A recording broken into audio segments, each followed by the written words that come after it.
Hello, how do? Welcome back to Edgar TV. We're at the halfway point of Q School. Recess has begun. When did I become American? We're going to have a look, maybe not so much today at following this bit by bit as we have done for the last couple of days, because today is about one thing.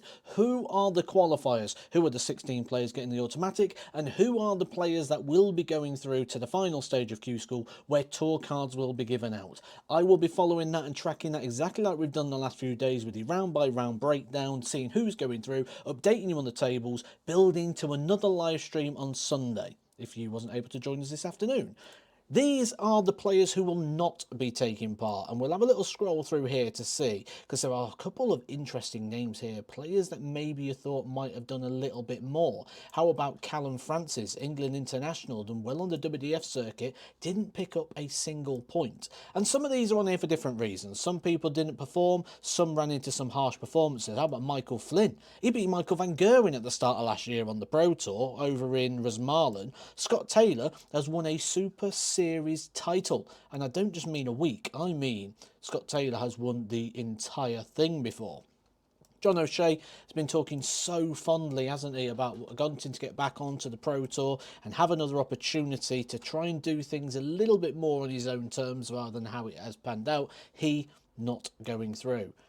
Reece Colley, Joe Mernon, players that for a lot, when I saw people looking at dark horse potentials, had them on there. Mike Warburton, so unfortunate here. 3 good performances, 3 good averages. He's probably the harshest treated here, and he's going home with 0 points.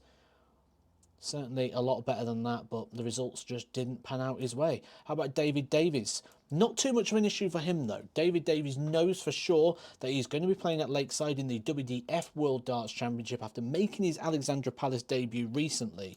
Archie Self, young player who I expect will one day be a tour card holder, no doubt will benefit massively from the experience of which he has gained throughout this event. And there are some experienced customers here, the likes of Steve Hine, the likes of Jason Wilson, who will not be going through the round of 128 where tour cards will be given out. And for some of these players, it might not be the end of the road. We may see them again.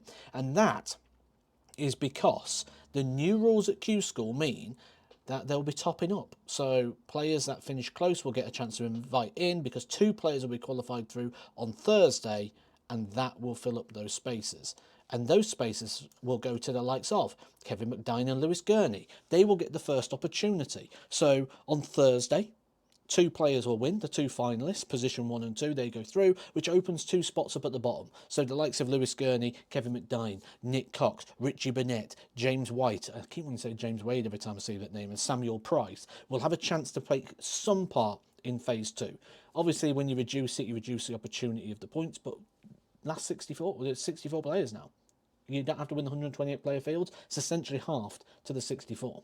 John Henderson certainly shown us today that he is a force to be feared. 2 averages of 105.55, exactly replicating that with 2 5-0 wins. Beat James Park in the same scoreline 5-0 with a 95. Only lost 2 legs all day in his qualification, getting through automatic with some fantastic performances. But on the live stream, this was a popular selection, wasn't it? John Part. Wow, scrapes in the last position on leg difference, and look at this, 5-0 victory, 75 average, 5-1, 76, 5-3, 69, then lost with a 71 to Alton McDyer.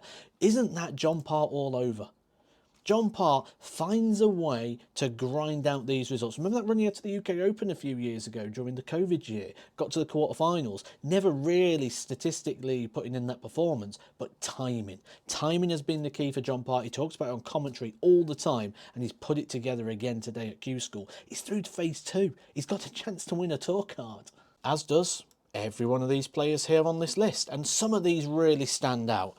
Geoffrey is becoming already a fan favourite here on Edgar TV, certainly in the live stream this afternoon. Derek Coulson, someone I really do believe is going to go pick up his card, as I think a lot of these are. I think Shane McGurk is ready now. I think a lot of eyes was on him last year as a WDF champion, and I think maybe going to benefit from that position. Steve Beaton, I won't be surprised to see him come back on the tour as well, at Q School for the first time since handing his card back. Obviously changes in regards to the seniors tour, making him want to come back into the professional circuit.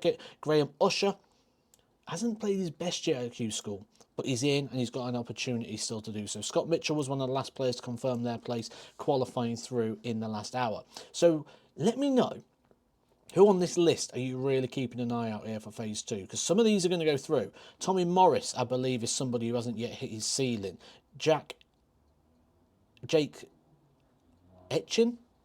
I've had a lot of text messages about this guy from some very established players who believe strongly that he is going to do the job. What about the Irish hopes of Ronan McDonough? Been playing very well in regards to his Super Series darts.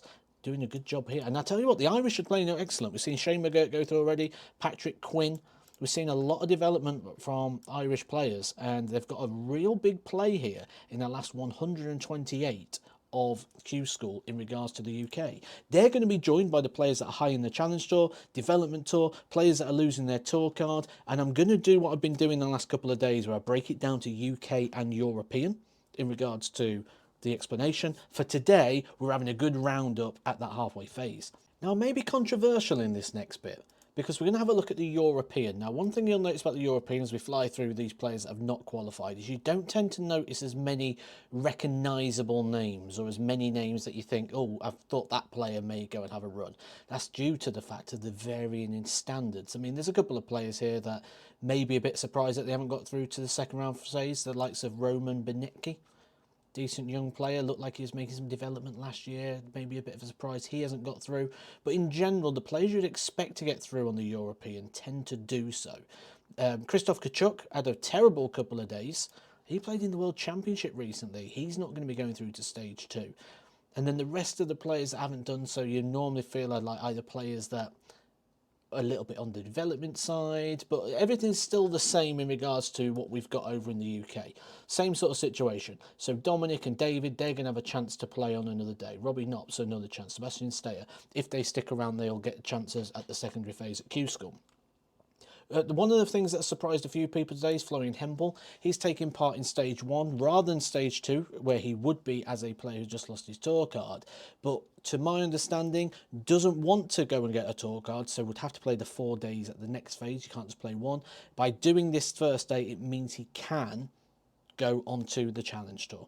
The reason he's got those wins, because you always have to play to the best of your ability. Now, the reason I'm not a massive fan of this stage in the European is because, as we could see from the averages throughout the last few days, we've had someone when we are 30 average, someone when we are 40 average, a lot of 50s. Now, all these players that go over there, absolutely they're entitled to do so, but when they're going in and they're going in as volume, because that's what it is, it's the volume, it's not the top end where they're getting higher numbers in Europe, it's the bottom end, players averaging 30, 40 and 50. Now, because of that, what that does is that gives us an uneven split. So Europe now, because they've got more entries, get more tour cards than the UK, despite the fact the UK is a higher standard, and those volume players sort of miss the... So what we're doing is we're not going to get the best players possible on tour for the following season. But there are a lot of players here that really do grab attention. How about the WDF World Champion, Jimmy Van Ski? Surely it's time for him to go get a tour card. He's been breaking down barriers. He picked up the World Masters, picked up the World title, answering questions regarding his ability to get over the line. I think he gets one. Jeffrey Deswan has been playing well recently at the Super Series, also playing very, very well at Q School. I would expect Jeffrey Deswan to come through. Boris Kritchmar qualified for both the WDF World Championship and the PDC. We did see him at Alexandra Palace. I wouldn't be surprised to see him come through. David Cameron's tactical ploy to go to Europe rather than the UK. I would do exactly the same if I was him, and he is well and truly in the running. Jeffrey Sparadons has got through this before, and he's probably playing better now than when he got through in regards to his tour position. They are your guaranteed qualifiers. The rest of the players here will come through on the order of merit. Brian Raman's been working very hard to get himself back on the tour. He qualifies in position number 7. Liam Mandel-Lawrence had 105 in his opening game, backed it with 71. He's ended up going through on the order of merit. Ron Muhlenkamp, very inconsistent throughout his campaign so far, but he's where it counts now. You only need one good day. One good day. Get through to that final and guarantee yourself back on the professional tour. But what we can see from these names here on the European is lots of variety. Now, with variety could come an unearthed gem, which we'll find out over the next couple of days, or it could mean that those recognisable names in the European Q School, provided they avoid each other in the draw, we could get them all go through. So that's your halfway roundup. 256 players, 128 from the UK, 128 from Europe. We are down to the nitty gritty. 2 players from the UK through, 2 from Europe tomorrow. 4 tour cards will be given out, and I will let you know everything you need to know: who's winning, who's out, who's in form, who needs to improve. It's all going to be right here on Edgar TV. You just hit that follow button and I will do the rest. We're into the business end. Catch you soon.